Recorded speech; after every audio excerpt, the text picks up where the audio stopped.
Hey there! Welcome to SkyGems Academy podcast. At SkyGems Academy, our vision is to build a community of new generation leaders with strong core values, high level of self-awareness, high self-worth, and passionate individuals who will give back to the community and the environment.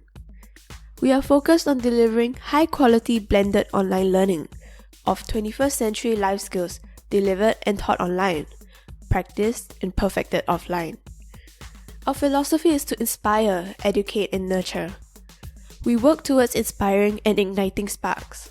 We listen, we coach, we fine-tune and accelerate the mastery of 21st century life skills for various age groups.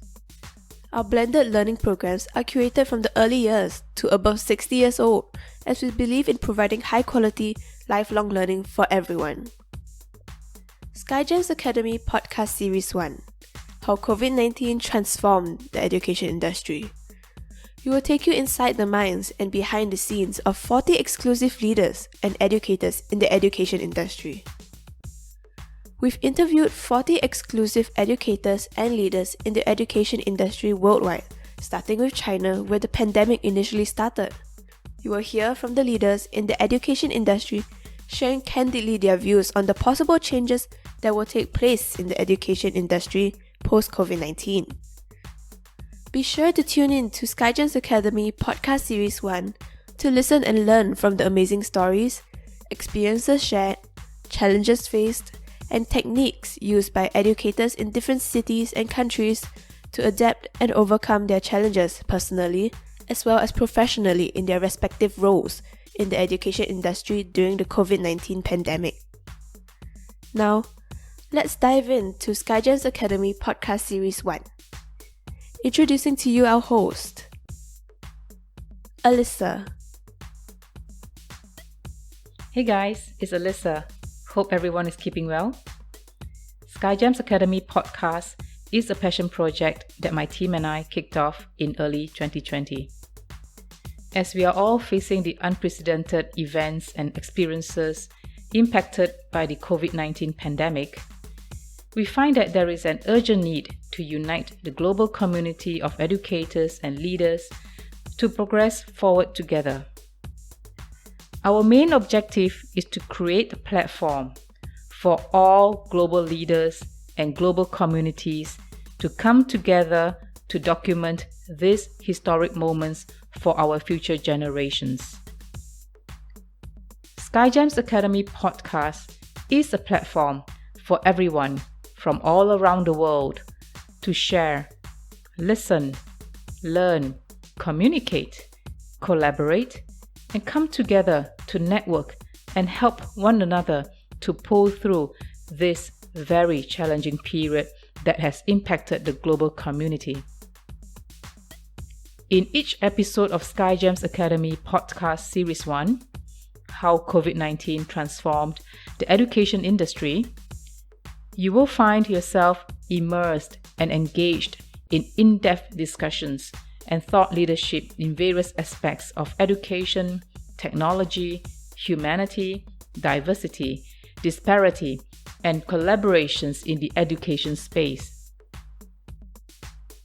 Our distinguished speakers also shared interesting stories, techniques, information and experiences with regards to COVID-19 pandemic and its impact to each speaker and to the education industry.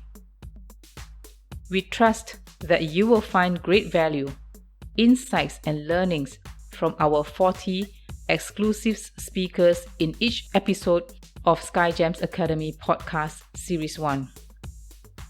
We are very grateful and sincerely appreciate each and every one of you who has motivated us, encouraged us, contributed in your own very special ways, especially our 40 exclusive guest speakers from all around the world. A big thank you to all and a big shout out to all of you. I am pleased to introduce you to our charismatic and distinguished guest speaker for SkyGems Academy Podcast Series 1, Episode 2, Evan Hunt. Here are some key highlights of Evan's sterling track records. Evan Hunt has spent 20 years teaching and working in schools in the United States, Latin America, and Asia. He is currently the principal and the head of school at Beanstalk International Bilingual School in Beijing, China. Previously, he served as head of school in Guatemala. In both settings, he was able to use his experience to support the needs of the bilingual and bicultural communities. Evan is passionate about helping unlock the full potential of a very diverse group of students. From 2013 to 2015, he was a high school principal in Shanghai. And from 2008 to 2013, an elementary principal in Mexico City. He has experience with both the IB diploma and PYP programs and overseeing athletics. Evan has a master's in educational leadership from Lehigh University and recently completed a fellowship at Columbia in New York. He is a strong believer that children learn best when teachers not only support their students' academic needs, but they also focus on helping them develop socially and emotionally. Evan resides in Colorado Springs when he is not overseas and has 2 children, Anna Alicia, who is in grade 10, and George, who is in grade 7. I quote and unquote Evan Hunt. One of the words that I always use to describe a modern teacher is they really have to be a coach, a mentor, and a whole lot of it. Well, guys, tune in to Evan's podcast, exclusively streamed on SkyGems Academy podcast. Listen to Evan speaks passionately about his passions in life, impact of COVID-19 in the education industry, and his key messages to our listeners and future generations. Without further ado, let's tune in to SkyGems Academy Podcast Episode 2 for Evan Hunt's podcast. Evan, thank you so much for your time. A very good morning to you. Welcome all the way from Beijing to join us in SkyGems Podcast. Really appreciate your time. It's an honor to have you. It's great to be here.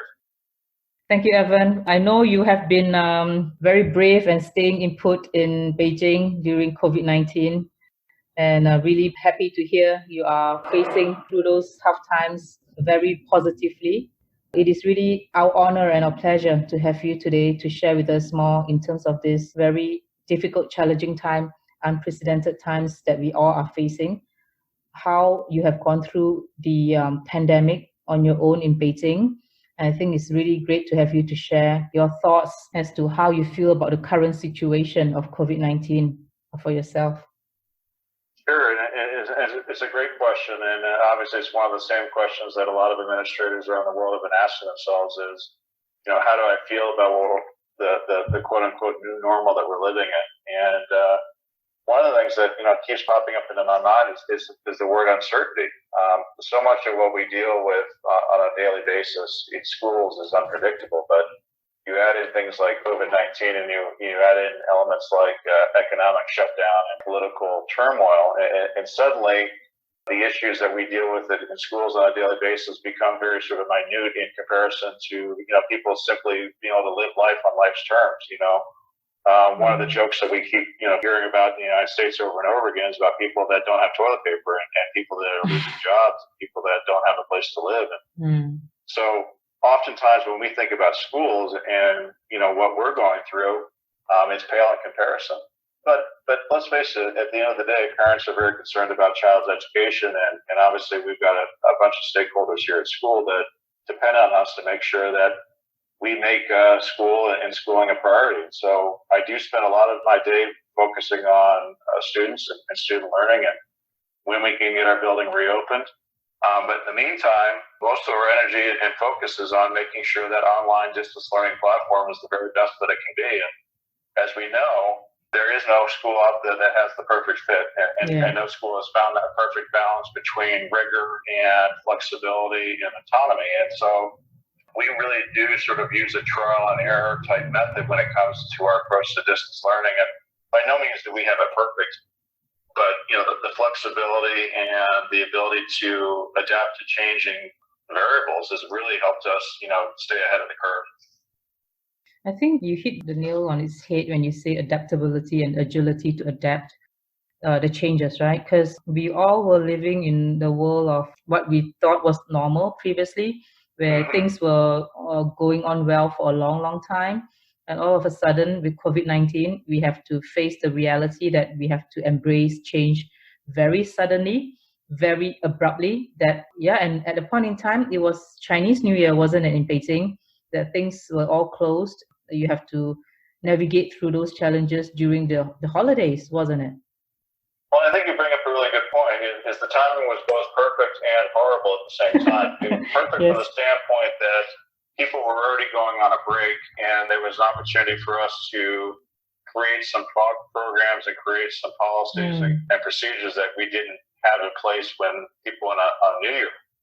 But what it also did was it had people moving and traveling to remote places with the bathing suit and things in their luggage, but not necessarily the laptop and not necessarily all the tools they needed to be a teacher. Yes. And so that's been the challenge that we've been running into, is that, trying to get people out of the mindset of being on vacation during Chinese New Year and really embracing and adapting to, going into a robust online learning platform that, quite frankly, when they left their house here 10 weeks ago, they never anticipated that they would be gone for 3 months. And so that's been a big challenge, not only for parents, but also for teachers, that Chinese New Year was the opportunity for them to celebrate and essentially, shut down the system for a while and recharge their batteries. And suddenly 48 hours later, we were probably doing what our most challenging and most important teaching we've ever done in our career.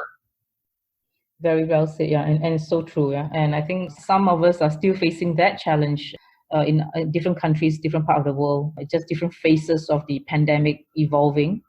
And I think everyone is also learning from each other. And I think China, being the first to start off the pandemic and also going through the challenges as a start, is actually, we are all learning from China, and we are all listening and also reading and with friends in China, knowing what's going on, and we are all trying to adapt at the same time. What's the best practices, if there's any, right? Best practices out there.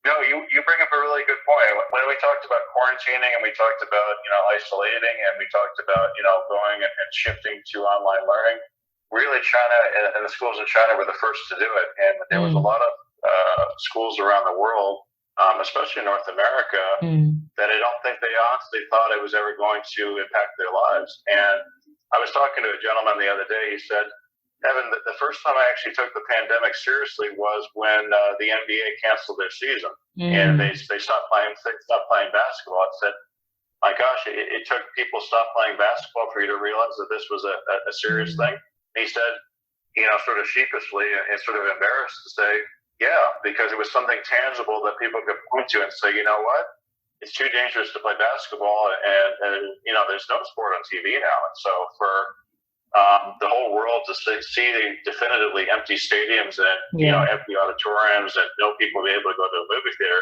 suddenly it becomes very real to them, and they can sink their teeth into it. And so that's what it took a lot of people to realize that life was not anything that could be considered normal anymore.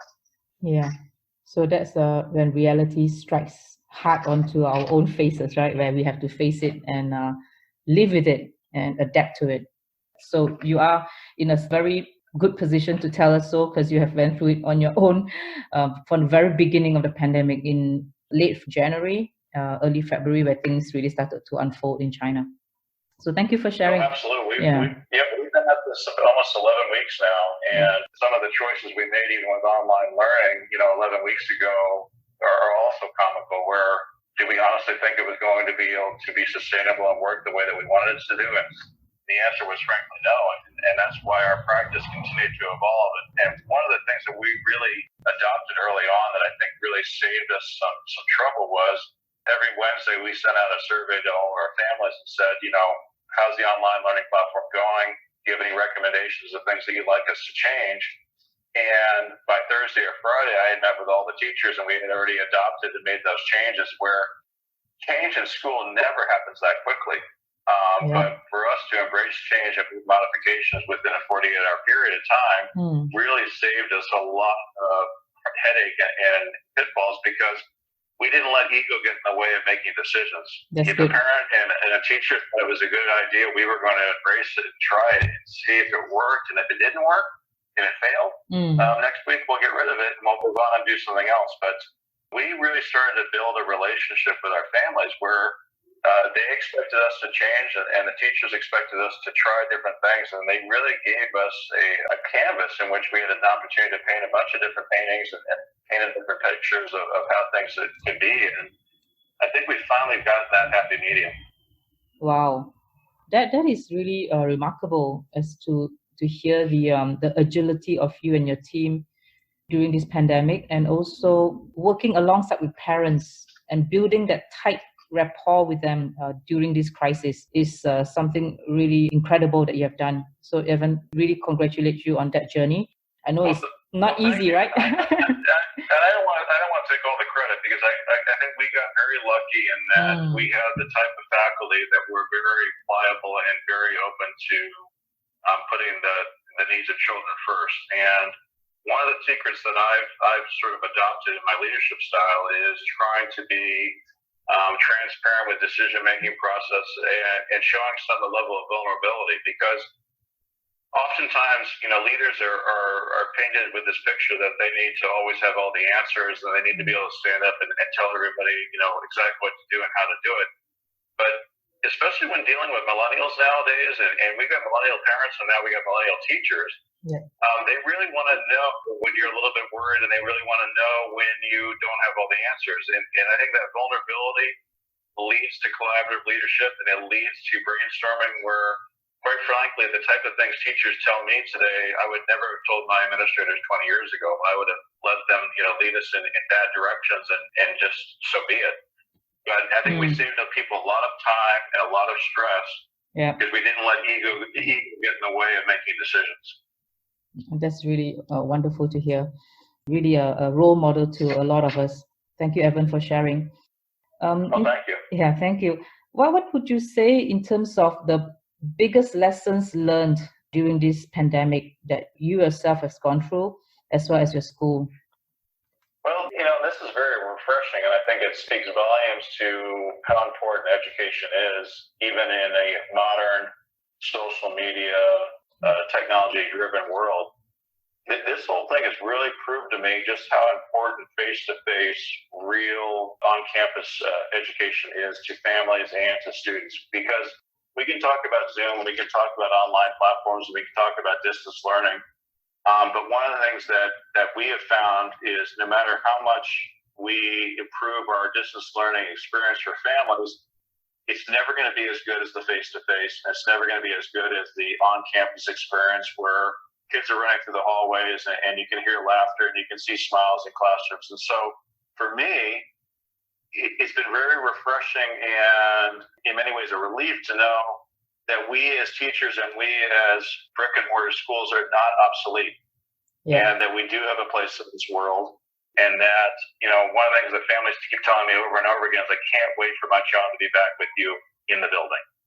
For me, for a while, I had my doubts, and I wondered whether or not, learning was going to all go digital. It was all going to go distance. And suddenly there were going to be no more brick and mortar schools around it, and people were no longer going to want to come to school. That if I've learned anything from COVID-19 is that people want just the opposite. They want, excuse the pun, old school. Yes. I think we are all human beings who wants to be connected in person. That is, I think, a lot of human touch that is needed in our daily lives that we all long for right now with quarantine, all this social distance and all. At the end of the day, we all long to be connected with human beings.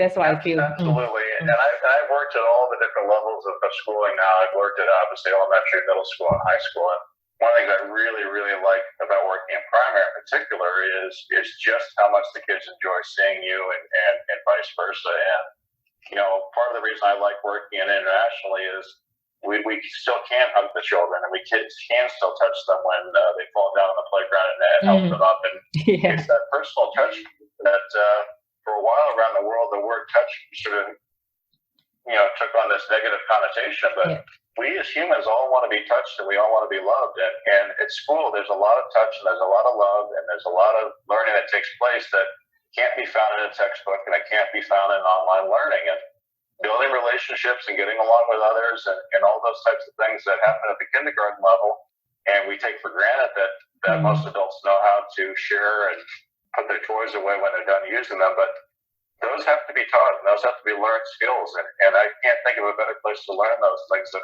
in a brick and mortar school. Yeah, those are essential life skills, very much needed in our day-to-day lives.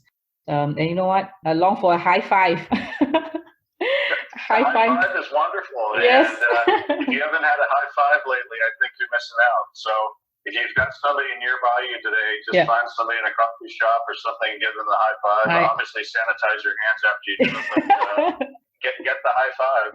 Absolutely. I need a high five. I'll get that high five and let you know. Absolutely. What would your new normal be even from now on, or moving forward? Was there a new normal for yourself? Well, my new normal has really evolved around being available 24/7. I know on one level that sounds not healthy, but when I've got teachers living all over the world, I've got students living all over the world, my real responsibility, my real role as a head of school is to be a listener and to be available to conversations. And it's not unusual for me now to be woken up at 3 o'clock in the morning, 5 o'clock in the morning with somebody that's having banking issues. They have issues with childcare at home. Those types of conversations in particular, parents and students really count on administrators. They really count on educators, not to always be able to solve their problems, but to be available to listen. And we as educators, most of us are parents ourselves, and oftentimes people look to us to be good listeners and to offer them help and support in ways that extend beyond the classroom. And I think that's very refreshing. And one of the things I always used to say to people is the only time you have to worry about advice is when people stop asking for it, or when people stop looking to you to help.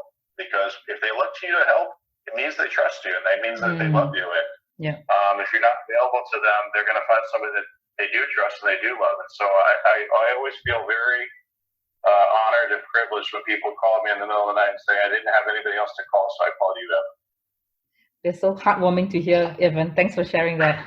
It's really heartwarming, yeah. It's really nice. Look at the future generations to come. I was wondering whether you have any messages that you'd like them to hear from you. Well, I really love the young people that we work with, and I alluded to that early on. And oftentimes the word millennial has very negative connotations floating around with that generation of person.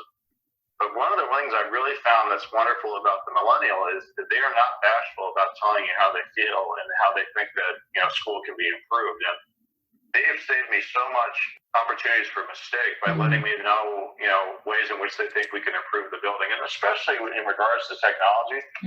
I would be crazy meeting at 45 years old and tell people how we're going to do online learning when I've got people in there that are 26, 27 that they know about iMovie, they do GarageBand, they do all those things that we depend on to essentially share the message and share educational learning with others. And I would be so silly to not listen to them and at least put them in a position to be leaders. And we can all get wrapped up in titles, and we all want, obviously the stipend that comes with some of these job and responsibilities. But I find in particular that younger generation of teacher and that younger generation of student just wants to do stuff that allows them to be creative so that they can showcase their talents to others. And I think that's where that the YouTubes and TikTok and all those things around the world have really taken off, because it really allows people to tap into that creativity, and things that we around the world would never have seen before are really at our fingertips. And I think there is this inkling around the world, or this expectation around the world, to make the better video, make the better online learning platform, make all these things, because let's face it, we as human beings in general are very competitive by human nature. Mm-hmm. And nobody wants to create a video or an online learning experience that is better than somebody else that they think they could duplicate it. So we have about 4 or 5 really dynamic teachers in this building that create really great content, and because they really tap into a whole different area that we can ever get to. It is refreshing to hear that teachers are showing the way and leading the way on digital transformation. Nowadays, really, the schools that have embraced and allowed those teachers to share those skills and share that knowledge with others have really reaped the benefits. And I think if we create a culture that allows creativity to be rewarded and showcased amongst our teachers, suddenly word spreads pretty quickly that they and their friends want to work here. And so that's the best recruitment tool that we have. Very well said, Evan. And thank you for sharing that. I think that's a great message to the future generations where they could embrace and also continue to learn and evolve throughout their journey, right? Their learning journey. So thank you, Evan, for sharing. Is there any... And it certainly made my professional development plan much easier because, let's face it, 10 or 15 years ago, most schools, you had to pay this really expensive person to fly in, and you had to put them in a hotel, and you had to have them do all these elaborate things on their campus. But for us, believe it or not, the best professional development we have right now is allowing teachers to share their knowledge with others. And we're very fortunate in that we live in Beijing right now, where we've got somewhere between 20 and 30 international schools that do something very similar to what we do. And oftentimes we just create opportunities for those people to visit our campus and share their knowledge with us as well. And so before you know, our 100 teachers turn into 500 teachers, and our 500 teachers turn into 1,000. And before you know it, we have the best PD going on because it's just happening here at the grassroots level. And I find that if we invite people to our campus and we give them food and we give them technology, that the learning just happens naturally.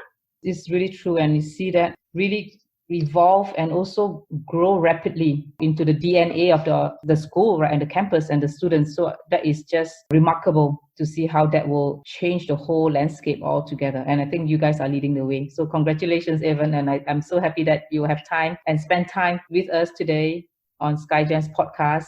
Any last words for the viewers today or listeners today? I would just say that it's very easy to get caught up in the fake news and get very caught up in the day-to-day rigor that this new normal is a negative thing. I really think the new normal is an opportunity for us to take a look at really what matters to us most. And that obviously comes back to the social emotional connection we talked about. Yes. And it also comes back to the word change and adaptability.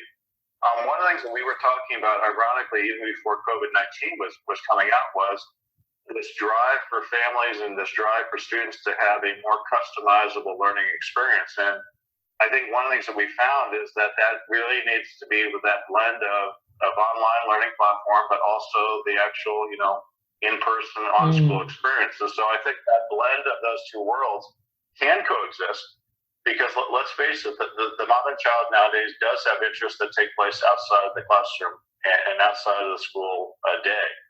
And I think the more in which we can allow that education experience to continue, whether or not they're actually physically here on site or they're elsewhere around the world doing equestrian, or they're doing swimming, or they're doing ceramics, or they're doing taekwondo, our job and our responsibility as teachers and educators in particular is to keep as many doors open for our children as long as possible. And if we can do that with a blended learning experience that includes some digital and some online and some actual, on-campus experience, I think we're really setting the kids up and setting families up for the future that we are going to be living in, because we are going to be living in a world that is both virtual and grassroots. And I think the more we get kids comfortable with that and not seeing it as change in a negative sense, we're really setting them up for future success. And that's why we do education in the first place, is that we don't know what tomorrow's going to look like, but we know that people need tools and the ability to adapt to change, because that is the predictable part. The predictable part is that it is going to be unpredictable. Thank you, Evan. As I listen to your feedback and also the way that you look forward in the future, really resonates well in terms of what is happening around the world. And I think what you say is really true. Change, adaptability is key, and a good blend of online and real life face-to-face has to happen. And that is going to stay for a long time. So we all have to adapt to that change, stay agile, stay open in our mindset to grow together.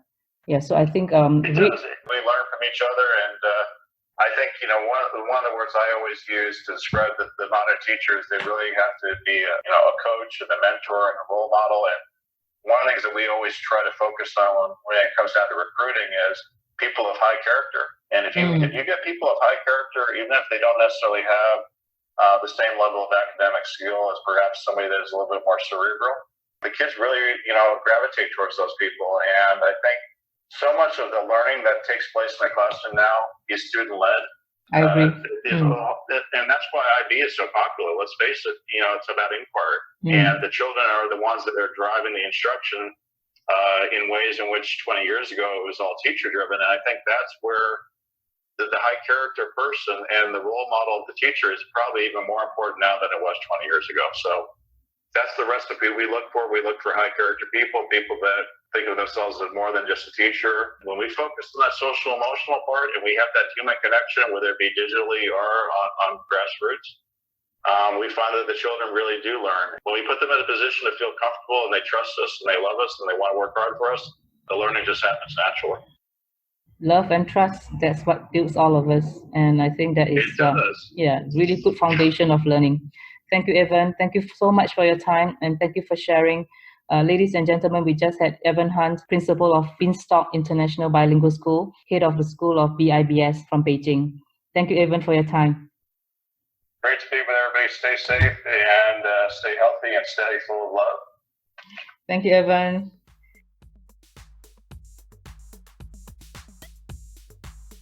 We hope you enjoyed today's episode at SkyGems Academy Podcast Series 1 on the topic of how COVID-19 transformed the education industry.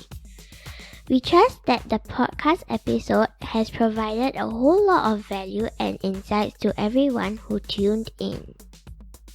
If you enjoyed today's episode and you love the vision and mission of SkyGems Academy, can you please help us to convince others to tune in to SkyGems Academy Podcast too? Please kindly subscribe to SkyGems Academy Podcast. Please also kindly leave a quick review and rate SkyGems Academy Podcast on Apple Podcasts, Spotify, Google Podcasts, Anchor.fm, Breaker, and various SkyGems Academy's podcast channels. That would mean the world to us, so thank you so much for your support. Visit our website at www.skygemsacademy.com to find out more about our distinguished speakers and about SkyGems Academy. We appreciate you and your continuous support.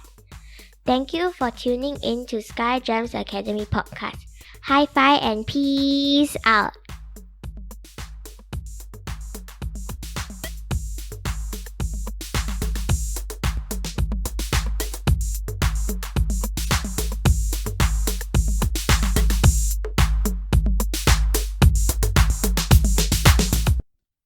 At SkyGems Academy, our vision is to build a community of new generation leaders with strong core values, high level of self-awareness, high self-worth, and passionate individuals who will give back to the community and the environment. We are focused on delivering high-quality blended online learning of 21st century life skills delivered and taught online, practiced and perfected offline. Our philosophy is to inspire, educate, and nurture. We work towards inspiring and igniting sparks. We listen, we coach, we fine-tune and accelerate the mastery of 21st century life skills for various age groups. Our blended learning programs are curated from the early years to above 60 years old, as we believe in providing high-quality, lifelong learning for everyone. SkyGems Academy Podcast Series 1: How COVID-19 Transformed the Education Industry. We will take you inside the minds and behind the scenes of 40 exclusive leaders and educators in the education industry. We've interviewed 40 exclusive educators and leaders in the education industry worldwide, starting with China, where the pandemic initially started. You will hear from the leaders in the education industry sharing candidly their views on the possible changes that will take place in the education industry post-COVID-19. Be sure to tune in to SkyGems Academy Podcast Series 1 to listen and learn from the amazing stories, experiences shared, challenges faced, and techniques used by educators in different cities and countries to adapt and overcome their challenges personally as well as professionally in their respective roles in the education industry during the COVID-19 pandemic. Now, let's dive into SkyGems Academy Podcast Series 1. Introducing to you our host, Alyssa.